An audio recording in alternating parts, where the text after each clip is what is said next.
جی ناظرین خوش آمدید. ہمیں جوائن کر چکے ہیں, ہمارے ساتھ موجود ہیں MQM پاکستان سے ارسلان خان صاحب. میں آپ کو خوش آمدید کہوں گی. مولا بخش سومرو صاحب ہمارے ساتھ PTI سے پہلے سے موجود ہیں. سر, آصف خان کی جو گفتگو تھی بریک سے پہلے, آپ نے 30 سال کا ان سے سوال کیا تھا. 30 سال آپ نے سندھ میں حکومت کی, سندھ کے عوام کو کیا دیا؟ تو انہوں نے بتایا کہ 1.5 سال, 2 سال, 3 سال, اس طرح سے کر کے انہوں نے اپنا پورا جو ٹینیور ہے وہ انہوں نے پورا گنوایا آپ کو. جی دیکھیں, جو ان کی 90s میں ان کی گورنمنٹ رہی ہے وہ بے شک 2.5 سال کے 2 سال رہے ہیں, پر وہ تھی ان کی ساری مکمکا والی گورنمنٹ. ٹھیک ہے, گورنمنٹ نے ایک دوسرے پہ کیسز تو کرا ہے, صحیح. پر سزا کس کو ملی؟ یہ ڈیلے کر کے باہر چلے جاتے, ایک سعودیہ چلا جاتا, دوسرا دبئی چلا جاتا, تیسرا لنڈن چلا جاتا. ٹھیک ہے, تو اپوزیشن تو یہ پاکستان میں رہ کے کر ہی نہیں سک رہے تھے. آدھے زیادہ ٹائم تو ان کا ٹینیور ہی باہر کا گزرا ہوا ہے, یا باقاعدہ باقی ٹائم جو ان کا جیلوں میں گزرا ہوا ہے.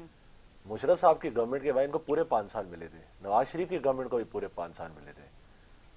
ڈالر تب بھی کنٹرول نہیں ہوا, مہنگائی ان سے تب بھی کنٹرول نہیں. IMF کے پاس یہ بار بار چلے جاتے تھے. IMF نے جو ان کے خلاف چیزیں لکھی ہیں وہ زیادہ سخت ہے بجائے ہماری گورنمنٹ کے خلاف. ہم نے ان کو قرض بھی واپس دی, یہ تو قرض لیتے رہے, واپس کب کیے؟ انہیں ایک قرض لیا, دوسرا اتارنے کے لیے اور قرض لے لیا, تیسرا قرض اتارنے کے لیے چوتھا قرض لے لیا. تو یہ آپ کے اتنے سارے جو IMF کے آپ ڈیفالٹر بنے ہوئے, کن کی؟ ان کی تو وجہ سے بنے ہوئے. ہم نے 3.5 سال میں کتنے قرض لیے, ہم نے تو پیسے واپس بھی دیے ان کو. کووڈ کا بھی ٹائم تھا, کووڈ کے ٹائم کو انڈر اسٹیمیٹ نہ کیا جائے, کیونکہ وہ مشکل دور تھا. آپ کے یہاں پہ کارخانے بند تھے, لوگ آپ کے یہاں جاب لیس تھے, آپ کے پورٹ پہ چیزیں ہی نہیں آ رہی تھی. آپ اپنی ایک جنگی جو ہے کووڈ کے خلاف لڑ رہے تھے. وہ 1.5 سال 2 سال بھی ہم نہیں گزارا نا. اور یہ جب کہتے ہیں کہ 3.5 سال, میں تو کہتا ہوں اس میں بھی 1.5-2 سال کاٹ دیں. جا کے ہمارے پاس سال بچا تھا کام کرنے کا, ہم نے جتنا کر سکتے تھے ہم نے کیا.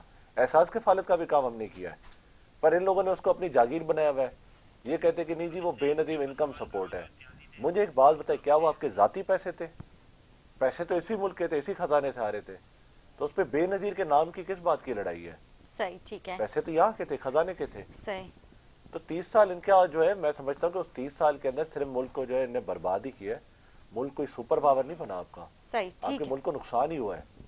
ٹھیک ہے. جی ارسلان صاحب, آپ نے تقریباً 4.25 سال کا عرصہ آپ کی جماعت نے PTI کی حکومت کے ساتھ اتحاد رکھا. اس اتحاد میں کیا کیا پچھتاوے ہوئے؟ جی پہلے تو بہت شکریہ ندا, آپ نے پروگرام میں بلایا. جی دیکھیں, آپ کے سوال کے کیا کیا پچھتاوے ہوئے, اس پہ ہمارا جواب تو یہی ہے کہ چلیں جو ہوا سو ہوا, اب آگے کی طرف دیکھتے ہیں. اور اس میں ہم نے PTI کے لوگوں سے بھی یہ بات کی, PTI کی قیادت سے بھی ہماری قیادت کی بات ہوئی کہ دیکھیں جو ماضی میں ہو چکا وہ ہو چکا, اب آگے کی طرف دیکھنا چاہیے, اور آگے ہم کس طریقے سے بہتر چل سکتے ہیں آگے ملک کے مفاد میں, اس کو ہمیں سامنے رکھتے ہوئے آگے اپنی سیاست کرنی چاہیے. نہ کہ عدم اعتماد ہوتے ہی PTI جلسے کرتی ہے اور اس کے اندر MQM پہ الزامات تراشی شروع ہو جاتی ہے کہ MQM کے دہشت گرد تھے. جی اگر دہشت گرد تھے تو آپ نے پھر بڑے بڑے معاہدے کس بنیاد پہ کیے تھے؟ کہ آپ کو پہلے اس بات کا علم نہیں تھا کہ MQM دہشت گرد جماعت ہے؟ آپ کے تو یہی, آپ نے تو پہلے دن سے ہی بات شروع کی نا کہ MQM کے دہشت گردوں کو ہم کیسے چھڑواتے, ان کے جیلوں میں جو کارکنان ہیں ہم ان کو کیسے چھڑواتے, ان کے دفاتر کے حوالے سے جو معاملات تھے اس کو ہم کس طریقے سے حل کرتے. تو ہمارا سوال وہاں پر یہ تھا کہ دیکھیں آپ نے ایک پراپر ایک ایگریمنٹ کیا نا, بلیک اینڈ وائٹ کے اوپر ایک ایگریمنٹ ہوتا ہے جس کو آپ سائن کرتے ہیں, جس کو آپ انڈوز کرتے ہیں کہ جی ہم آپ کے لیے کھڑے ہوں گے, ہم آپ کے لیے کام کریں گے. جو مسائل ہیں, اور کراچی کے حوالے سے بھی جو مسائل ہم نے سامنے رکھے, اس پہ بھی بہرحال کوئی کام ہو نہیں سکا, کوئی ایسا پروجیکٹ, کوئی بڑا پروجیکٹ جو ہم کہہ سکیں گے کراچی میں PTI کی گورنمنٹ میں آیا, وہ آپ کے سامنے, سب کے سامنے. تو بہرحال ہوپ فار دا بیسٹ, اور آگے دیکھیں کیا ہوتا ہے. ٹھیک ہے. اس بڑھتی ہوئی مہنگائی کے حوالے سے کیا کہیں گے؟ بڑھتی ہوئی مہنگائی کے حوالے سے دیکھیں, ابھی پیٹرول میں جو انکریز ہوا, MQM رابطہ کمیٹی نے اس پہ بڑا اظہار تشویش کا اظہار بھی کیا, پرائم منسٹر صاحب سے بھی بات کی کہ جی اس کے اوپر کسی طرح کا کوئی کنٹرول کیا جائے, غریب آدمی پہ اتنا بوجھ نہ ڈالا جائے, اس کے لیے کوئی ایسا میکینزم بنایا جائے تاکہ اس کو ریلیف مل سکے. ایک عالمی مہنگائی اپنی جگہ, مگر ہمیں کم سے کم اپنے طور پہ کوئی نہ کوئی کوشش کرنی چاہیے جس میں ہم اپنے اس غریب طبقے کو کسی بھی طرح کا سبسڈی دے سکیں, کسی بھی طرح کے اس کے بوجھ کو ہلکا کر سکیں. تو ہم نے پرائم منسٹر صاحب سے بات کی, اب دیکھیں اس پہ انشاءاللہ تعالیٰ کوئی نہ کوئی میکینزم اس طرح کا بنتا ہے تو انشاءاللہ سامنے آئے گا, کوشش ہماری بھی ہے. PTI جو ہے الیکشن کا مطالبہ کر رہی ہے, تو کیا آپ کو لگتا ہے کہ الیکشن جلد ہوتے ہوئے نظر آ رہے ہیں؟ دیکھیں MQM کا بڑا کلیئر اسٹانس رہا نا, ابھی بھی MQM یہ کہہ رہی ہے کہ جی پہلے سینسس کے معاملات کے اوپر آ جائیے, اس شہر کی آبادی کو ٹھیک کر لیجئے تاکہ وسائل کا تخمینہ لگایا جا سکے, کس طریقے سے اس کو ڈیوائڈ کیا جا سکے پبلکلی. جب تک آبادی کا تناسب ہمارے پاس ٹھیک نہیں رہے گا, کس طریقے سے ہم آئندہ آنے والے الیکشنز میں بھی کس طریقے سے ہم کام کر سکیں گے. تو بنیادی بات ایم کیو ایم کی یہی ہے, اس پہ صحیح کر لیتے ہیں. اور جو ایم کیو ایم کا فی الحال تو جو ٹائم مقرر ہے وہ 1.25 سال یا 1.5 سال میں مارچ میں جو ہونے, ایم کیو ایم تو اسی ڈیٹس کے اوپر ہے کہ اسی ڈیٹس میں ہونے چاہیے. اور اگر اس سے پہلے ہونے بھی ہیں تو ان مسائل کا پہلے حل کر لیا جائے, اس کے بعد الیکشن طرف جایا جائے تو یہ بہتر ہوگا. ابھی وہی بریک سے پہلے میں گفتگو کر رہی تھی کہ اتنی جلدی الیکشنز جو ہے ہوتے ہوئے نظر نہیں آ رہے. تو ابھی اس جو موجودہ گورنمنٹ ہے اس کی مدت پوری ہو, اس کے بعد ہی الیکشن کا کوئی نظر آ رہا ہے. تو خان آپ کو کیا لگتا ہے جو خان صاحب کی جدوجہد ہے کیا یہ رائے گا جائے گی؟ دیکھیں بات یہ, جب 3.5 سال حکومت کر رہے تھے نا, ہمیں صحیح طرح نہیں کام کرنے دیا گیا. اسی بنیاد پہ کہ آپ کی گورنمنٹ ہے سلیکٹڈ, آپ جو پیچھے سے کہیں اور سے جیت کے آئے ہیں, آپ نے آروز پتہ نہیں مینج کر دیا, آپ نے سب کچھ کر دیا. ساری پارٹیوں نے کہا, ہمارے اتحادیوں نے بھی کہا, اپوزیشن نے بھی کہا. ہم کہتے ہیں اب ٹھیک ہے الیکشن کروا دیں. اب الیکشن سے ہم نہیں بھاگ رہے, اب باقی سب وہ لوگ بھاگ رہے جو کہہ رہے تھے کہ الیکشن ہونے چاہیے. تو یہ اب ڈفرنس ہے. ہم چاہ رہے ہیں کہ الیکشن آپ کرا دیں, ایک نئی پارلیمنٹ آ جائے, جو بھی جیت کے آ جائے. ہم ہارتے ہم ہار جائیں, عوام میں ہی جانے نا. یہی کہا گیا تھا کہ جی پی ٹی آئی والے اپنے عوام میں نہیں جا سکتے, حلقوں میں نہیں جا سکتے, ہم عوام اٹھا کے شہروں میں نکال کے لے آئے. تو میرا ذاتی یہ خیال ہے کہ الیکشن سے گھبرانا نہیں چاہیے, الیکشن کی طرف ہی جانا چاہیے. اگر جس نے کام کیا ہے, جس کو عوام چاہتی ہے, ان کو الیکشن سے کبھی بھی, سیاستدان کو الیکشن سے کبھی نہیں گھبرانا چاہیے, چاہے 6 مہینے میں ہو, چاہے 6 سال میں ہو, یا 5 سال میں ہو. تو جو گھبرا رہا ہوتا ہے ضرور وہ خود کو کمزور سمجھ رہا ہوتا ہے. سینسس ہوتے نہیں ہوتے, صورتحال کیا ہوتے ہیں, لوگ تو یہی ہے, ووٹرز یہی ہے, انہی لوگوں نے جتانا ہے, انہی لوگوں نے ووٹ دینا ہے. ٹھیک ہے. مولا سومرو صاحب میں آپ کو شکریہ ادا کروں گی, آپ نے ٹائم دیا. ہمارے ناظرین کیا پیغام دیں گے؟ دیکھیں میں یہی کہوں گا, ہوپ فار دا بیسٹ. اور جب آپ حق کے رستے پہ کھڑے رہتے تو پھر گھبرانا نہیں ہوتا. مشکلات آتی ہیں, قرض پہلے کی حکومت نے لیے تھے, ہم پہ زور آیا تھا کہ آپ نے اتار رہے ہیں, ہم اتارنے کی طرف ہی جا رہے تھے, ہم کوئی قرض لینے کی طرف نہیں جا رہے تھے. دوسرا ہمارا سب سے زیادہ تو کوشش تھا کہ احتساب ہو. احتساب کرنے کے لیے نیب جو ہے وہ نیوٹرل ادارہ ہوتا ہے, آٹونومس ہوتا ہے, تو کرنا نیب نے تھا سارا کام. اور ہمیں جو ہم نے ٹائم گزارے, اب یہ باقی جو 1.5 سال حکومت کرنے ہیں دیکھ لیتے ہیں کیسے مہنگائی کنٹرول کرتے ہیں. ٹھیک ہے جی, بہت شکریہ آپ کا, آپ نے اپنا ٹائم دیا. ایک چھوٹا سا بریک لیں گے, بریک کے بعد حاضر ہوں گے اور مہمانوں کے ساتھ ہمارے ساتھ رہیں.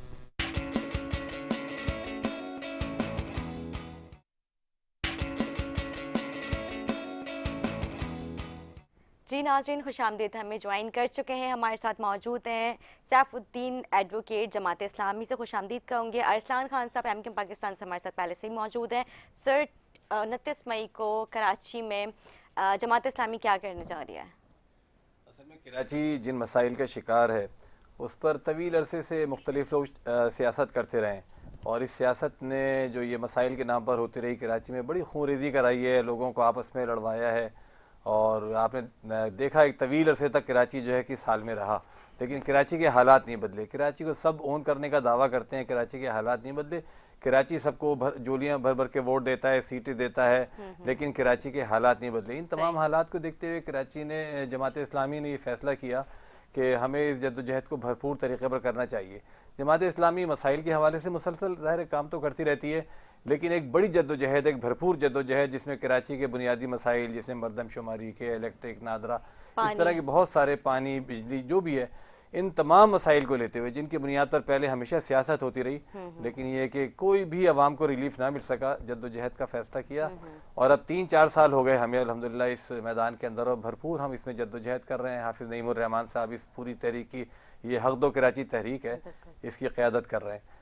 اور اس کے بڑے فوائد بھی لوگوں کو پہنچے ہیں کہ الیکٹرک جس طریقے سے بجلی کے دام بڑھانے چاہتی تھی مسلسل, ہم جماعت اسلامی واحد پارٹی ہیں جو نیپرا کے اندر ہم باقاعدہ پارٹی کے طور پر شریک ہیں, اور جو بھی اس کی ہیئرنگ ہوتی ہے اس میں ہم شامل ہوتے ہیں, اور ہمیشہ اس بات کی مزاحمت کرتے ہیں کہ بجلی کے ریٹ بڑھانے ہیں یا کوئی اور چیز کرنی ہے. اسی طریقے سے نادرا کے حوالے سے کراچی میں ہزاروں لاکھوں لوگوں کے شناختی کارڈ بلاک ہوئے تھے, جماعت اسلامی نے ایک بڑی جدوجہد کی, اس کو کھلوایا.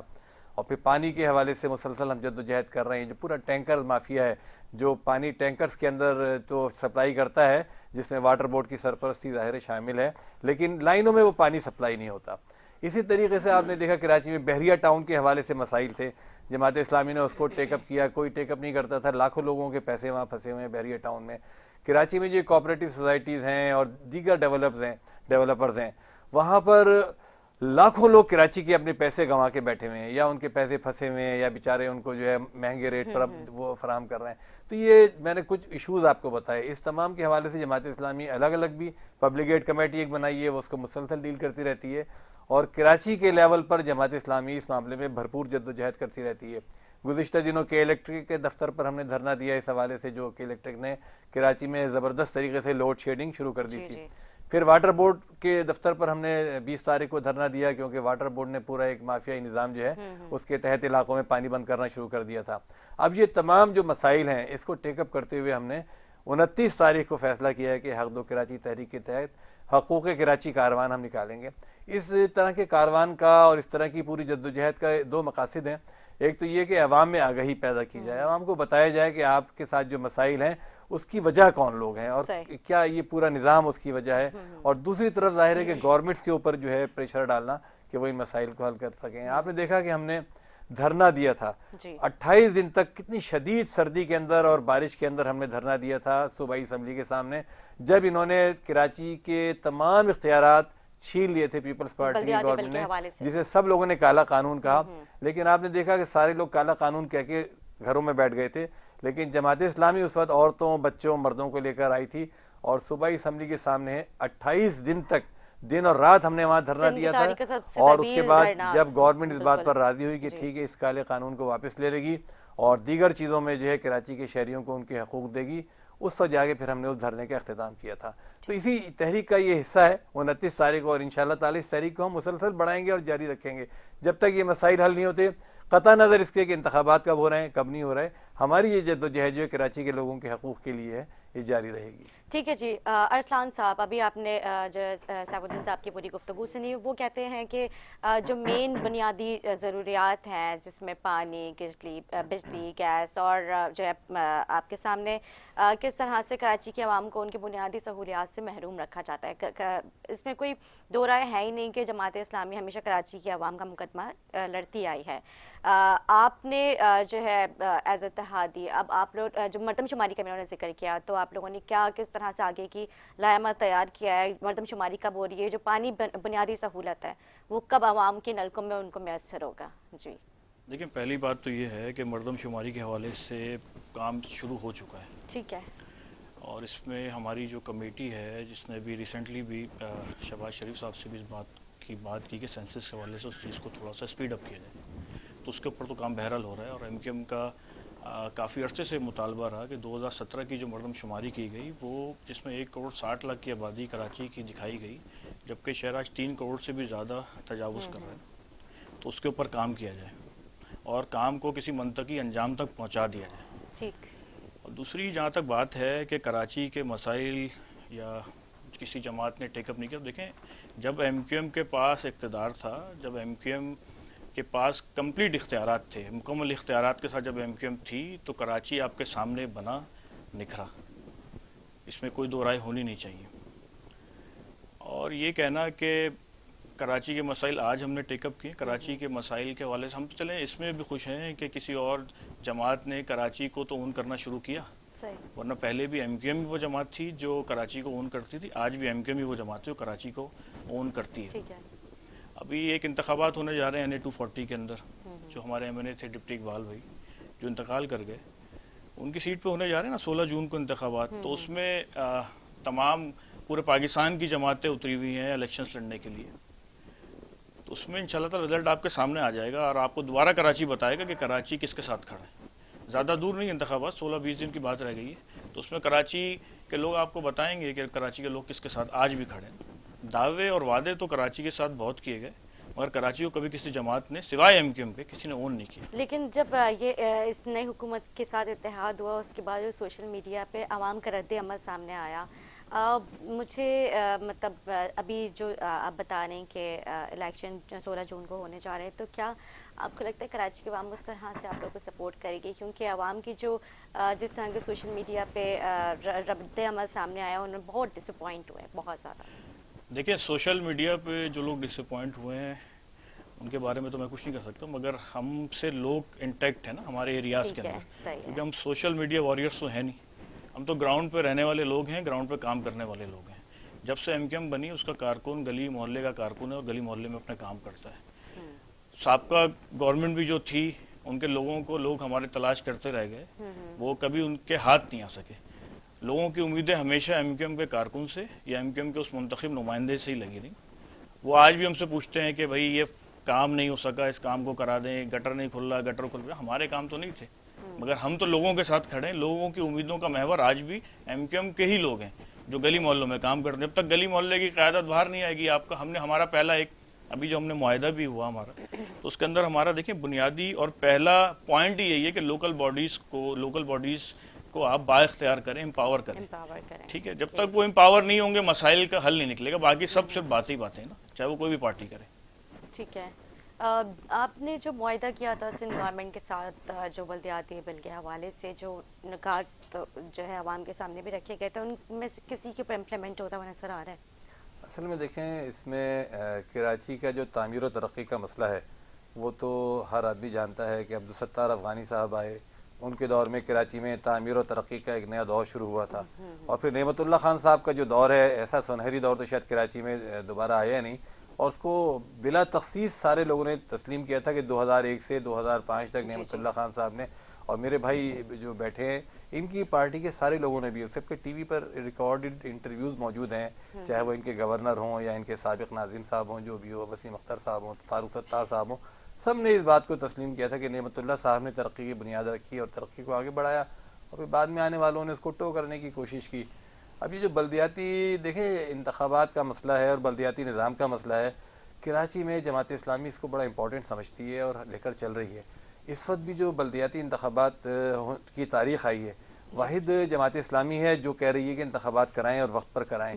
باقی تمام سیاسی جماعتیں بشمول MQM یہ تمام لوگ کورٹ میں چلے گئے ہیں, یہ کہہ رہے ہیں انتخابات نہ کروائیں, انتخابات کو ملتوی کریں, اور مختلف انداز سے پٹیشنز فائل کیے ہیں ہائی کورٹ کے اندر. اور جو یہاں سندھ اسمبلی میں سلیکٹ کمیٹی کا اجلاس ہوا تھا کل, اس کے اندر بھی جماعت کے علاوہ تمام سیاسی پارٹیوں نے اس بات پر اتفاق کیا کہ ان انتخابات کو ملتوی کر دیا جائے. ہم بھی سمجھتے ہیں کہ جب تک عوام کے منتخب نمائندے گلی محلوں سے منتخب نہیں ہوں گے, جب تک وہ نہیں آئیں گے, یہ جو ایڈمنسٹریٹر کے طرز پر گورنمنٹ کو چلانا ہے, جس طریقے سے کراچی کو چلایا جا رہا ہے, کراچی بدترین صورتحال کا نمونہ پیش کر رہا ہے. ہمیں تو اس بات پر افسوس ہو رہا ہے کہ 2015 میں لاسٹ انتخابات ہوئے تھے, وسیم اختر صاحب نے 4 سال جو ہے ضائع کیے, اور صرف یہ کہتے رہے کہ اختیارات نہیں ہیں. جو اختیارات تھے اس کے تحت بھی کام نہیں کیا انہوں نے. جو اربوں روپے کا بجٹ تھا ڈیولپمنٹ کا, اس کو استعمال, وہ تو بولتے بجٹ بھی نہیں تھا نا. اب بجٹ نہیں تھا تو پھر چھوڑ دیتے. سپریم کورٹ نے ان سے کتنی مرتبہ کہا, سپریم کورٹ میں جا کے انہوں نے یہ رونا رویا کہ جی بجٹ نہیں ہے, تو سپریم کورٹ نے کہا بھائی چھوڑ دو, کرسی سے کیوں چمٹ کے بیٹھے ہو. لیکن چمٹ کے بیٹھے رہے 4 سال تک, اور 4 سال تک یہ جو ہے وقت ضائع کیا انہوں نے. اس کے بعد 2019 سے اب تک جو ایڈمنسٹریٹرز بیٹھے ہوئے ہیں وہ بھی وقت ضائع کر رہے ہیں. پیپلز پارٹی والے جو ہے, اب دیکھیں MQM نے جو معاہدہ کیا ہے پیپلز پارٹی کے ساتھ, یہ بھی ایک تماشا ہے کہ ہر کچھ دن بعد ان کا ان سے معاہدہ ہوتا ہے, پھر الگ ہو جاتے ہیں, کبھی کسی سے معاہدہ. مطلب مسلسل کوشش یہ ہے کہ اقتدار میں رہا جائے, کوئی بھی صورتحال ہو. ابھی انہوں نے ان سے طے کیا جی کراچی اور حیدرآباد ہمارے حوالے کی. بھائی ہمارے حوالے کیا مطلب, عوام حوالے کریں گے نا. آپ انتخابات کروائیں, آپ انتخابات کو سپورٹ کریں. انتخابات میں لوگ جو ہے جس کے حوالے کریں گے. جو لاسٹ انتخاب 2018 کا ہوا تھا اس میں PTI نے کراچی سے 14 سیٹیں لی تھیں. اب یہ 14 سیٹیں لی تھی MQM, یہ کہتی رہی, شور مچاتی رہی کہ جی ہماری لے لیں, ہماری سیٹیں لے لی انہوں نے.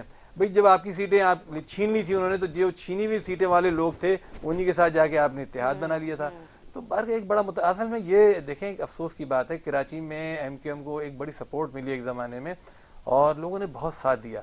لیکن بہت ہی مایوسی کراچی کے لوگوں کو اس حوالے سے ہے کہ جس کو جھولیاں بھر بھر کر لوگوں نے ووٹ ڈالے, MQM کو بھی ڈالے ایک زمانے میں, اس کے علاوہ جو ووٹ تھے اضافی وہ اپنا کر لیتے تھے طریقے سے, وہ اپنی جگہ تھا. لیکن باہر کے لوگوں نے ووٹ تو کہیں نہ کہیں دیے. پھر PTI کو لوگوں نے بڑی سپورٹ دی گزشتہ انتخابات کے اندر. لیکن کراچی کے لوگوں کے ساتھ جو طفیل تسلیاں, اب یہ جو مردم شماری والا مسئلہ ہے, مردم شماری میں اس جو آدھی آبادی کی گئی ہے اور اس کو جو نوٹیفائی کیا گیا ہے, جماعت اسلامی اس کی مزاحمت کر رہی تھی, سپریم کورٹ میں ہم نے کیس فائل کیا ہوا ہے, لیکن اس کو MQM اور PTI دونوں نے لیگلائز کر دیا اس مردم شماری کو. سمجھے نا, کراچی کی آدھی آبادی, آپ مجھے بتائیں کراچی کی آدھی آبادی کے بنیاد پر جب وسائل ملیں گے, صوبائی اسمبلی قومی اسمبلی کی سیٹیں ملیں گی تو وہ تو آدھی ہوں گی. کراچی کی نمائندگی ہر جگہ آدھی ہو گئی, کراچی کے وسائل آدھے ہو گئے. لیکن MQM چونکہ PTI کے ساتھ بیٹھی ہوئی تھی تو اب وہ خدا جانے کس کے اشارے پر یا کیا انہوں نے اس کو لیگلائز کرا دیا, نوٹیفائی کروا دیا اس کو, اس کا بڑا نقصان ہوا. تو اب یہ جو انتخابات کا مسئلہ ہے, بلدیاتی نظام کا مسئلہ ہے, ہم اس سے قطع نظر کہ جماعت کو کتنی کامیابی ملتی ہے کتنی کامیابی نہیں ملتی ہے، اول تو اللہ تعالیٰ کی ذات سے بڑی امید ہے کہ جماعت جو اتنی جدوجہد کر رہی ہے، شروع سے اس کا ایک مستقبل اور ماضی دونوں سب لوگوں کے سامنے ہے، الحمدللہ سنہرا مستقبل ہے اور سنہرا ماضی ہے جماعت اسلامی کا، کوئی داغ اور دھبا نہیں ہے، سپریم کورٹ کے چیف جسٹس ہوں یا کوئی بھی ہوں، سب یہ کہتے ہیں واحد جماعت اسلامی ہے جو دیانتدار جماعت ہے، اور اس کے علاوہ کوئی ایسا نہیں ہے جو 62-63 پر پورا اتر سکے۔ تو ہم تو باہر کے اس کوشش میں کہ انتخابات ہوں، لوگوں کے جو بھی وسائل ہیں جو بھی وہ ہیں وہ ملیں، لوگوں کے مسائل حل ہونے کی کوشش ہو، گلی محلے میں سارے لوگوں میں سارے لوگ پریشان بیٹھے ہیں پورا۔ ٹھیک ہے جی ارسلان صاحب، دیکھیں جیسا ابھی سیف الدین بھائی نے کہا ہمارا سنہرا دور ہے، تو ہماری تو دعائیں کہ یہی سنہرا دور ان کا اسی طرح چلتا رہے نا، کیونکہ اگر کراچی کی عوام نے ان پر اعتماد کیا ہوتا تو یہ سنہرا دور ان کا ختم ہو چکا ہوتا اور ایک نئے دور کا آغاز ہو چکا ہوتا۔ اور جہاں تک یہ بات کہ انہوں نے خود ہی اپنی بات میں ایک بات کہی نا کہ دیکھیں جب تک آبادی کا تناسب ٹھیک نہیں ہوگا تب تک کوئی بھی الیکشنز ہو جائیں وہ بے معنی ہیں، مگر الیکشن کروانا الیکشن کمیشن کا کام ہے، اگر کوئی ڈیٹ آ رہی ہے تو اس پر یقیناً الیکشنز تو ہوں گے نا، اگر وہ ہوں گے تو نہ چاہتے ہوئے آپ الیکشنز تو لڑیں گے، مگر پہلی پریورٹی ہماری بھی یہی ہے کہ سینسس پہ کام کیا جائے، آبادی کے تناسب کو ٹھیک کیا جائے۔ اگر یہ تناسب ٹھیک نہیں ہوتا تو جب تک آپ کچھ بھی کرا لیں مستقل کوئی حل نکل نہیں سکتا۔ آرٹیفیشل چینجز تو وقتی طور پہ آپ لا سکتے ہیں، کوئی وقتی طور پہ آپ نے کوئی پیوند کاری کر کے معاملہ آگے بڑھا لیا، مگر اس سے زیادہ کوئی حل نہیں نکلے گا، جس کو آپ کہیں کہ کوئی دیر پا حل نکلے یا کوئی فیوچر کے اندر آپ کو کوئی پرابلمز آگے ہرڈلز نہ آئیں، تو وہ تو آتی رہیں گی جب تک یہ پرابلم آپ کا سینسس کا مین کور ایشو ہے۔ سر مین کور ایشو ہے۔ ابھی صاحب صاحب نے بھی یہ بھی کہا کہ جو عادی مردم شماری کے حوالے سے تو وہ اس کے بعد پھر ایم کیو ایم جو ہے وہ کرتی ہے کہ مردم شماری پوری صحیح سے کیوں نہیں، مطلب ریکاؤنٹنگ کیوں نہیں کروائی جا رہی ہے؟ نہیں، ایم کیو ایم تو گئی ہوئی نا، ایم کیو ایم نے تو کام اس پہ سٹارٹ کرا دیا نا، 2017 کی پٹیشن لگی ہوئی نا ایم کیو ایم کی، اس پہ آدھی کیوں لیکن جب آدھی آئی تو اس کے اوپر ہی تو ایم کیو ایم گئی نا، جب آدھی آبادی بتائی گئی کہ 1,60,00,000 کی آبادی ہے کراچی کی، تو اس کے بعد ہی تو ایم کیو ایم گئی، کورٹس میں بھی گئی اور اس پہ کام اسٹارٹ بھی ہو گیا ہے۔ پچھلی گورنمنٹ نے بھی اس کو تھوڑا بہت ٹیک اپ کیا اور مزید ہم اس کے اوپر لگے ہوئے، انشاءاللہ تعالیٰ آپ کو کوشش تو ہماری پوری، ہماری نیت صاف ہے۔ حکومت میں 4.5 سال کے عرصے میں کیوں نہیں مردم شماری کے اوپر دیکھیں ہم تو کام کیا گیا؟ بالکل آپ نے صحیح کہا نہیں تھا، یہ جو 4.5 سال ایک بہت بڑا عرصہ ہوتا ہے، اس میں تو ہو جانا چاہیے تھا، تو وجہ؟ دیکھیں ہماری تو پہلے دن سے نیت یہی تھی نا، ہم ایز اے کراچی ہائٹس تو یہی چاہتے ہیں نا۔ اب جو سابقہ جو گورنمنٹ گزری اس کے ساتھ ہمارے پہلے دن سے یہ بات تھی، ہمارے تو ان سے بھی جب ایگریمنٹ ہوا تو پہلا پوائنٹ ہمارا اس میں یہ سینسس ہی ہے کہ سینسس کے اوپر کام کروائیں۔ ہم تو کہہ سکتے ہیں، پریشر ڈال سکتے ہیں، کوشش تو پوری کی، آخر میں آ کے انہوں نے چلیں جی اس چیز کو ٹیک اپ کیا، مگر کیا اب ہم اس کی طرف ہیں انشاءاللہ۔ سینسس کے معاملات کو جیسے ہی ہماری تو کوشش ہے، آج میں پھر وہی آپ سے کہہ رہا ہوں، ہم کوشش ہی کر سکتے ہیں، ہم کوشش کر رہے ہیں، تھرو کورٹس بھی کر رہے ہیں، ملاقاتیں بھی کر رہے ہیں، پرائم منسٹر صاحب سے ابھی بھی لیٹسٹ جو ملاقات ہوئی اس کے اندر بھی ہم نے اس ایشو کو ٹیک اپ کیا ہے اور ان سے کہا ہے کہ اس ایشو کو تھوڑا دیکھیں، اس کو جتنے جلدی ہو سکے اس کو کروائیں، مگر ان بٹوین اگر کوئی الیکشنز آتے ہیں تو ظاہر ہے ایز اے پولیٹیکل جماعت الیکشنز تو ہم لڑیں گے نا۔ بالکل جی صاحب۔ اصل میں کہہ رہا ہوں کہ ان کی نیت پتہ نہیں، نیت تو کسی کو نہیں پتہ لگتی، قبلہ نظر آتا ہے ان کا، قبلہ نیت ہمیشہ اچھی بتاتے ہیں لیکن قبلہ تبدیل ہوتا رہتا ہے، تو یہ بڑا عجیب ہے۔ اب یہ مردم شماری والا مسئلہ بھی ہے، دیکھیں کیبنٹ میں ایم کیو ایم موجود تھی نا، کیبنٹ میں اس کی منظوری ہوئی، اس کو نوٹیفائی کیا گیا، جماعت اسلامی اس پہ سخت احتجاج کر رہی تھی کہ اس کو آپ منظور نہ کریں، لیکن انہوں نے یہ طفل تسلیاں دیں، اس وقت یہ ایم کیو ایم اس کے پی ٹی آئی کی طرح وہ بنے ہوئے تھے ترجمان کہ جی انشاءاللہ اب ہو جائے گا، جب ہو جائے گا۔ دیکھیں اب ہو جائے گا جب ہو جائے گا والی بات نہیں ہوتی، آپ نے اس وقت کیوں منظور ہونے دی یہ والی مردم شماری، اس کے بعد آپ اس کو منظور کرا کے باہر آ گئے، اب کہہ رہے ہیں کہ آئندہ یہ جو کراچی میں کراچی کے لوگوں کے ساتھ ظلم ہے نا، یہ مسلسل یہی والا ہو رہا ہے۔ اس وقت یہ تحریک انصاف کی طرف سے اتنی زبردست طریقے سے اس کی نمائندگی کر رہے تھے، جی 1100 ارب کا پیکیج آ گیا اور اب کراچی کے لوگ جو ہیں یہاں دودھ اور شہد کی نہروں میں نہائیں گے، اب وہ 1100 ارب کا پیکیج کہاں گیا، وہ دودھ اور شہد کی نہریں کہاں گئی۔ تو ہمیں ان سے جو گلا اور شکوہ ہے وہ یہ ہے کہ دیکھیے اقتدار کے مزے ظاہر ہے کہ ہوتے ہیں اور یہ ہر دور میں اقتدار کے مزوں کے چکر میں لگے رہتے ہیں، اتنی وزارت پورا دور ان کا اس طرح گزرتا ہے کہ 2 وزارتیں 3 وزارتیں، فلانی وہ جو ہے اسٹینڈنگ کمیٹی اور فلانے کا چیئرمین۔ بھائی عوام کو کچھ نہیں مل رہا، عوام رو رہے ہیں، عوام چیخ رہے ہیں اور ہر حکومت کی ترجمانی شروع کر دیتے ہیں۔ اب اس وقت یہ بتا رہے ہیں کہ جی ہم شہباز شریف سے ملاقات کر رہے ہیں، اس سے کر رہے ہیں، یا 2-3 سال جو ہے یہ کھلونا دکھا دکھا کے عوام کو بہلاتے رہیں گے۔ بہرحال مجھے ان سے شکایت نہیں ہے، میں تو صرف یہ چاہتا ہوں کہ کراچی کے لوگوں کے ساتھ جو زیادتی ہو رہی ہے، جو بھی حکومت ہو وہ اس کو ٹھیک کرنے کی کوشش کرے اور نیک نیتی کے ساتھ کرے۔ کراچی پورے ملک کو کھلانے والا شہر ہے، یہاں سے دیکھیے یہاں کا جو ریونیو ہے اس سے 60% مرکز اور 95% سندھ چل رہا ہے۔ صحیح بات ہے۔ بالکل ٹھیک کر رہے ہیں. چھوٹا سا بریک لیتے ہیں, بریک کے بعد گفتگو جاری رکھیں گے ہمارے ساتھ.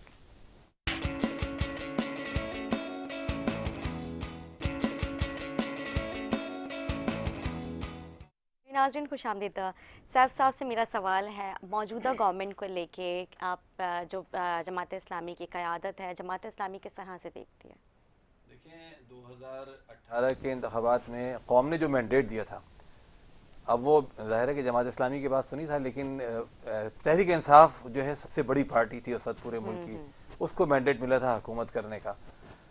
تو اس کے مینڈیٹ کو اس طریقے سے چھین کر, اس کو ہٹا کر, اور یہ وہ پارٹیاں جن کے آپس میں انتہائی اختلافات ہیں, جو ڈاکو چور بھی ایک دوسرے کو کہتے تھے, نظریاتی طور پر بھی مختلف ہیں, چھوٹی چھوٹی سیاسی جماعتیں ہیں یا تھوڑی بڑی جماعتیں, ان سب کو ملا کر جو یہ گورنمنٹ بنائی گئی ہے, یہ عوام کے مینڈیٹ کے بالکل خلاف ہے.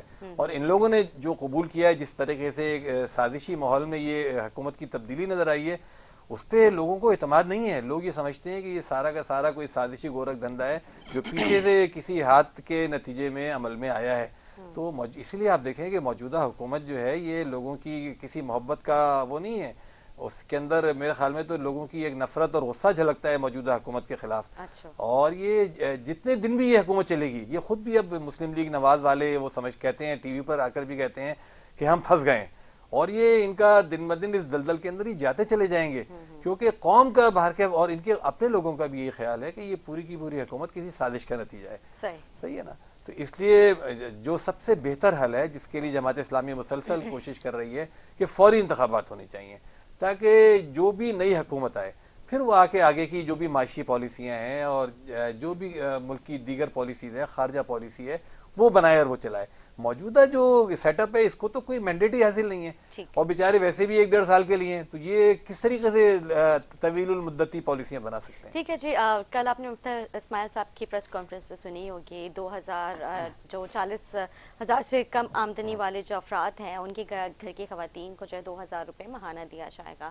اب آپ مجھے بتائیں, اس بڑھتی مہنگائی میں 2,000 روپے کا میرے خیال سے ایک دودھ کا ڈبہ بھی نہیں آتا بچے کا, کس طرح سے سروائیو کریں گے لوگ؟ دیکھیں یہ قوم کے ساتھ اتنا بڑا مذاق ہے جو 74 سالوں سے اس پاکستان میں ہو رہا ہے, کہ ایک شیطانی گورکھ دھندے میں پاکستان کو پھنسا دیا ہے. پاکستان کو آئی ایم ایف کے حوالے کر دیا ہے, ورلڈ بینک کے حوالے کر دیا ہے, ان سے قرضے لیتے ہیں, ان قرضوں کو صحیح جگہ استعمال نہیں کرتے, وہ کھا جاتے ہیں. مزیدار بات آپ یہ دیکھیے کہ آئی ایم ایف کبھی یہ نہیں پوچھتی کہ بھائی تم ہم سے 74 سال سے 75 سال سے قرضے لے رہا ہو, ورلڈ بینک یہ نہیں پوچھتا کہ قرضے لے رہا ہو تمہاری ترقی کہاں ہے جس ترقی کے لیے تم قرضے لیتے ہو. اب یہ پورا ایک گورکھ دھندا ہے, قرضے لیتے ہیں, قرضوں کے نتیجے میں آئی ایم ایف ان سے مطالبہ کرتا ہے کہ آپ جو ہے یہ سیکیورٹی فراہم کریں کہ ہمیں یہ قرضے واپس مل جائیں گے, اور اس سیکیورٹی کے اگینسٹ وہ کیا کرتا ہے کہ بہت ساری چیزیں ہماری گروی بھی رکھوا لیتا ہے, مارگیج بھی کر لیتا ہے, اور دوسرے نمبر پہ کیا کرتا ہے, کہتا ہے کہ چیزوں کی قیمتیں بڑھاؤ تاکہ ہمیں یہ یقین دہانی ہو سکے کہ یہ پیسے آپ نے ہم سے لیے ہمیں واپس مل جائیں گے. اب یہ جو ایک شیطانی گورکھ دھندا ہے یہ اس پورے ملک کو جکڑے ہوئے. آپ دیکھیے کہ جو حکومت آتی ہے اس میں وزیر خزانہ جو ہے وہ ایک ہی شکل کا آدمی ہوتا ہے, سمجھے. اس میں چاہے مفتی اسماعیل بیٹھے ہوں, چاہے شوکت ترین بیٹھے ہوں, چاہے حفیظ شیخ بیٹھے ہوں, اول تو یہ لوگ کبھی ادھر بیٹھے ہوتے ہیں کبھی ادھر بیٹھے ہوتے ہیں, سارے کے سارے آئی ایم ایف کا ایجنڈا ٹو کر رہے ہوتے ہیں. اور آئی ایم ایف کا جو ایجنڈا ہے اگر اس سے کوئی ترقی ہونی ہوتی تو کچھ تو نظر آتا. آپ بتائیے کہ مسلسل جو ہے پاکستانی روپے کی قیمت گر رہی ہے, مسلسل مہنگائی بڑھ رہی ہے, مسلسل عوام بدحال ہو رہے ہیں, لیکن مزیدار بات یہ عوام بدحال سے بدحال ہوتے چلے جا رہے ہیں, لیکن حکمران خوشحال سے خوشحال ہوتے چلے جا رہے ہیں. ان کے بنگلے, ان کی زمینیں, ان کی دولت کے انبار. آخر وہ کون سا یہ آئی ایم ایف کا پروگرام اور ایجنڈا ہے جس کے تحت صرف حکمران خوشحال ہوتے ہیں اور عوام بدحال سے بدحال ہوتے چلے جاتے ہیں. دیکھیے آئی ایم ایف جب اپنے پیسے دیتا ہے تو وہ اپنا ایجنڈا بھی ساتھ دیتا ہے. اس کے اس ایجنڈے کے اندر ایجوکیشن کے اندر تبدیلیاں بھی شامل ہیں, اس کے اس ایجنڈے کے اندر الیکٹرانک میڈیا کے اندر تبدیلیاں بھی شامل ہوتی ہیں. وہ بہت ساری چیزیں ہیں. اس نے جماعت اسلامی کے امیر سراج الحق صاحب جب فائنانس کے منسٹر تھے تو ان کے جب آئی ایم ایف سے مذاکرات ہوئے تو انہوں نے کہا کہ بھائی ہم جو یہ آپ کو لون دے رہے ہیں خالی یہ لون نہیں ہے, اس کے ساتھ ہمارا نظریاتی ایجنڈا بھی ہے, اور وہ جو ایک جو لبرلائزیشن اور سیکولرائزیشن کا جو ان کا ایجنڈا ہے وہ کہتے ہیں اس کو بھی ساتھ ساتھ آپ چلائیں. تو انہوں نے بعد میں قرض دینے سے انکار کر دیا تھا کے پی کی حکومت کو. انہوں نے کہا نہیں ہمیں آپ کو نہیں دینا کیونکہ آپ ہمارا جو نظریاتی ایجنڈا ہے وہ ٹو نہیں کر سکتے. تو یہ میں آپ کو بتا رہا ہوں کہ اس ایجنڈے پر اگر پاکستان چلتا رہے گا کبھی خوشحالی نہیں آئے گی. آپ مجھے بتا دیجیے کہ وہ کون سا میکینزم ہے جس کے تحت پاکستان میں آئندہ خوشحالی آ سکتی ہے کہ آپ قرضے واپس کرنے کے لیے قرضے اور لیں, آپ قرضے کھانے کے لیے قرضے اور لیں. میں نے ایم اے اکنامکس کیا ہوا ہے, میں بھی اتنی موٹی بات سمجھتا ہوں کہ یہ جو موجودہ سسٹم ہے یہ شیطانی گورکھ دھندا آئی ایم ایف کا, ورلڈ بینک کا اور پاکستان کا جو یہ نظام ہے, کرپٹ نظام جس میں جو پیسے آتے ہیں سارے کے سارے کھا جاتے ہیں, سمجھے نا. اب یہ صرف لیکن خرابی کیا ہے کہ اقتدار میں جو بھی لوگ آتے ہیں وہ بڑی خوبصورت باتیں کرتے ہیں, آئندہ عوام کو آئندہ ذرا تکالیف کی نبی سناتے ہیں کہ عوام کو آئندہ دن بڑے سخت ہوں گے. بھائی وہ کتنے دن اور سخت ہوں گے, یہ تو پتہ ہی نہیں ہوتا نا, آئندہ 2 سال 2 سال 4 سال وہ ختم ہی نہیں ہوتے. حکومت میں ہر آنے والی حکومت پچھلی حکومت پہ الزامات ڈال دیتی ہے کہ یہ سارا تو ان کا, چلے بھائی پچھلی حکومت نے بہت برا کیا تھا, عمران خان صاحب کو حکومت ملی تو 117 روپے کا ڈالر تھا, چلے پچھلی حکومت نے بہت کیا تھا تو وہ واپس چلا جاتا, پھر وہ 100 روپے پہ چلے جاتا, لیکن وہ آگے کہاں 187 روپے پہ. چلیے جی, عمران خان نے بہت ملک کا بیڑا غرق کیا تھا, اکنامی تباہ کر دی تھی, اور یہ بڑا زبردست اقدامات لے رہے ہیں, تو 187 سے نیچے آ جانا چاہیے تھا ڈالر تو 203 روپے کے اوپر پہنچ گیا. اسی طریقے سے پیٹرول کی قیمتیں, دیگر چیزیں جو اس وقت پیٹرول کی قیمت انہوں نے اضافہ کیا ہے, اور مزید انہوں نے نوید سنائی ہے کہ 30 روپے شاید اور اضافہ کرنے کا.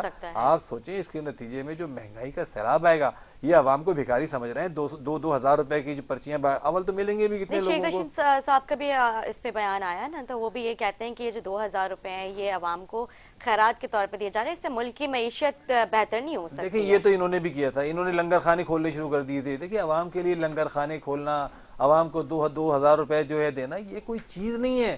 ملک کا سسٹم ایسا بنا ہے. چلے ایک اچھی چیز ہے, لیکن جو 12,000 کا جو انہوں نے کہا یہ بھی اچھی چیز ہے. مطلب باقی اگر ہم ان کی کارکردگی کو ایک سائڈ پہ رکھیں, اور یہ جو انہوں نے عمل کیا تھا یہ ایک اچھی چیز ہے. مطلب ایک بندے کو مہینہ اگر 4,000 روپے مل رہا ہے تو برا نہیں ہے, لیکن یہ تو 2,000 روپے دے رہے ہیں. سسٹم بنائے جس کے تحت اس کو روزگار ملے, وہ باعزت طریقے سے زندگی گزارے, اس کو اسپتالوں میں علاج ملے, ایجوکیشن ملے.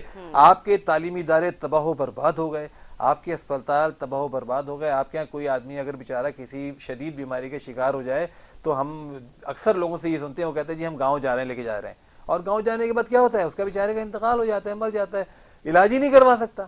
تو علاج نہیں کروا سکتا, بچے ایجوکیشن حاصل نہیں کر سکتے. ایجوکیشن ایک کمیونٹی بن گئی ہے جو کمرشلی بک رہی ہے. جو غریب آدمی ہے وہ بھی سرکاری اسکولوں میں نہیں پڑھوانا چاہ رہا. ہم سارے لوگ سرکاری اسکولوں سے پڑھے ہوئے ہیں الحمدللہ. ایک زمانہ تھا سب سرکاری. دیکھیں جب تک پاکستان کے یہ منسٹرز, پاکستان کے یہ حکمران طبقہ, ان پر اس بات کی پابندی نہیں لگتی کہ یہ باہر کوئی دولت نہیں رکھیں گے, ان کی کوئی مکانات باہر نہیں ہونے چاہیے, ان کی کوئی دولت باہر نہیں ہونے چاہیے, اور ان کے بچے ان اسکولوں میں پڑھنے چاہیے جو سرکاری اسکول ہیں, اور ان کو ان اسپتالوں میں علاج کروانا چاہیے. وہ نواز شریف صاحب کہتے ہیں علاج نہیں میسر تھا اس لیے باہر چلے گئے, اور وہاں کی وہ کہتے ہیں لندن کی ہوا جو ہے بڑی صحت مند ہوتی ہے, وہاں ٹہلنے سے ان کو فرق پڑے گا. بھائی یہاں علاج کرواؤ, پاکستان میں ان کو قانونی طور پر اس کا پابند ہونا چاہیے. ارسلان صاحب دیکھیں ایک بات تو یہ کہ عوام نے جو مینڈیٹ دیا, جن لوگوں کو صاحب بھائی نے بات کی, دیکھیں ابھی بھی اگر ٹیکنیکلی دیکھا جائے تو 70% جو ہے نا مینڈیٹ عوام کا ابھی بھی اسمبلیز کے اندر ہے, اور 30% سے باہر ہے. ٹھیک ہے. اور جہاں تک یہ بات کہ 2,000 دیے جا رہے ہیں یا جو بھی گورنمنٹ نے جو اناؤنس کیا, دیکھیں ہم ریلیف دینے کی کوشش تو کر رہے ہیں, ہم گورنمنٹ کے کوئی اسپوکس پرسن تو نہیں ہیں, مگر اس کے الائے ہونے کے ناطے اب کوشش سب کی یہی ہے. ہم بھی کوئی مشورے دیتے ہیں کرنٹ گورنمنٹ کو, اور اگر انہوں نے کوئی ایسا اسٹیپ لیا ہے کہ جی چلیں 2,000 یا 4,000, وہ بات بالکل صحیح ہے کہ 2,000 میں دیکھیں دودھ کا ڈبہ بھی نہیں آتا نا, آپ جیسے کہہ رہی ہیں, مگر چلیں واقعی نہیں آتا. ہاں واقعی نہیں آتا, بالکل آپ صحیح کریے.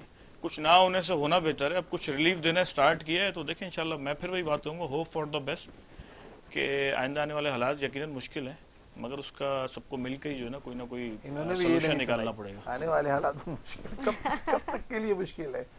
بالکل, یہ سوال تو بنتا ہے کب تک. 74 سالوں میں کھینچتے کھینچتے یہاں تو لے آئے. آنے والے حالات مشکل ہیں, آنے والے بھائی کوئی کٹ آف ڈیٹ آنی چاہیے نا, تو اس کے بعد پھر اچھے حالات شروع ہو جائیں گے. تو وہ اچھے حالات تو کبھی, اچھا ان کے اپنے حالات بہت اچھے رہتے ہیں ہمیشہ, جیسے آپ نے کہا. ان کے دیکھیے آپ, ان کے گھروں کو دیکھیں 200 کنال 300 کنال پر گھر ہیں, باہر دولتیں ہیں, اور مزے آ رہے ہیں, سب کے چہرے چمک رہے ہیں, خوش گھوم رہے ہیں, بڑی بڑی گاڑیوں میں لائنیں لگی ہوئی ہیں. ان کے حالات نہیں خراب ہو رہے. ٹھیک ہے جی ارسلان صاحب, آپ کے پاس جن کے حالات کی بات کر رہے ہیں ان کا جواب تو وہی دیں گے جن کے حالات ایسے ہوئے ہیں. ہمارے تو حالات ایز اے کراچی ایٹس ویسے ہی کے ویسے ہی ہیں, اور کوشش ہے. حالات ان کے بھی بہت اچھے ہوئے ہیں. ہماری بھی دعا ہے کہ آپ کی بھی حالات اچھے ہو. جی دعا تو اچھی کرنی چاہیے نا, دعا تو ہماری بھی ہے کہ آپ کی بھی حالات اللہ تعالیٰ اچھا کرے. بالکل, ہم سب کے ہونے چاہیے, ہمارے ملک کے ہونے چاہیے, عوام کے ہونے چاہیے. بالکل, لیکن ہاتھوں کی محنت سے ہونے چاہیے. صحیح بات ہے. جی دیکھیں محنت پہ تو کسی کی ہمیں بھی شک و شبہ نہیں ہونا چاہیے. محنت سب اپنی اپنی کرتے ہیں. جماعت اسلامی آگے کا کس طرح کا لائے عمل تیار کیا ہے. وزیر اعظم شہباز شریف صاحب جو ہے کراچی آئے تھے, کوئی میگا پروجیکٹ کسی پروجیکٹ کے حوالے سے ڈسکشن ہوئی ہے ایم کیو ایم سے، ذرا یہ بھی ہمارے ناظرین کو تھوڑا سا کلیئر کیجیے، پھر میں نے اختتام کی طرف جانا ہے۔ دیکھیں نیتا، باتیں تو ہماری ہوئی ہیں مگر ہمارا فوکس اسی اپنے اس ایگریمنٹس کے اوپر ہے ٹھیک ہے، جو جہاں سے مسائل کا حل نکلنا ہے۔ یہ باتیں ہونا کہ ڈیولپمنٹس کے پروگرام جی بہت اچھی بات ہے، مگر پھر میں اسی پوائنٹ کے اوپر آؤں گا کہ بنیادی مسئلہ آج بھی اس شہر کا سینسز ہی ہے۔ تو ہمارا فوکس بالکل سینسس کے اوپر ہے کہ کسی بھی طریقے سے سینسس کے معاملے کو اگر ہم ٹھیک کر لیں تو یہ جو مسائل ہیں ان کے لیے ہم وسائل پیدا ضرور کر سکیں گے، صحیح، اور جو ڈویژن بننا ہے بجٹ کا وہ بھی ایک پراپر وے میں بن سکے گا۔ اب آج 3 کروڑ کی آبادی کو اگر 1.5 کروڑ کا بجٹ دیا رہا تو کسی بھی طریقے سے، چاہے کوئی بھی گورنمنٹ آ جائے، ہماری آ جائے، جماعت اسلامی آ جائے، کوئی بھی گورنمنٹ آ جائے یا کوئی بھی پولیٹیکل پارٹی اقتدار کے اندر آ جائے، کوئی حل نہیں نکال سکے گی۔ تو صحیح، ہمارا پوائنٹ یہی ہے، اور میں سمجھتا ہوں کہ میری پارٹی کا بھی 1 پوائنٹ ایجنڈا یہی ہے کہ سینسس کو کسی بھی طریقے سے جو ہے نا وہ ٹیک اپ کیا جائے اور اس کو معاملے کو کسی پائے تکمیل تک پہنچایا جائے۔ ٹھیک ہے جی ارسلان صاحب، آپ کا بہت شکریہ، آپ نے جی، آپ ٹائم کو دیا۔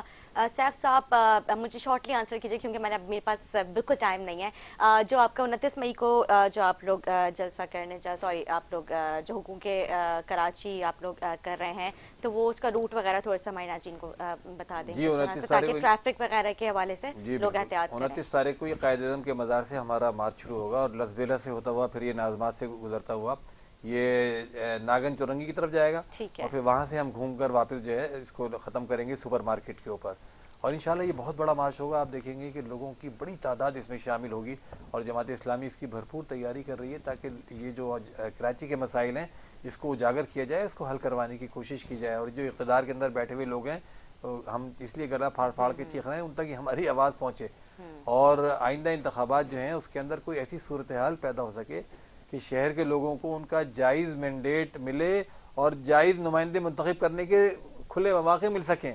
تو انشاءاللہ تعالی امید یہ ہے کہ جماعت اسلامی آئندہ جو بھی شہر کی قیادت ہے وہ سنبھالے گی، اور جماعت اسلامی ہی اس شہر کے مسائل کا حل ہے۔ اس سے پہلے بھی یہ ثابت ہوا ہے اور آئندہ بھی یہ چیز ثابت ہوگی۔ ٹھیک ہے جی، بہت شکریہ سیف صاحب، آپ نے اپنا ٹائم دیا۔ امید کرتے ہیں میرے ناظرین کو ہمارا پروگرام اچھا لگا، اور اسی کے ساتھ اپنے میزبان ندا آصف کو دیں اجازت، مجھے میرے مہمانوں کو میری پوری ٹیم کو دعاؤں میں یاد رکھیں۔ اللہ حافظ۔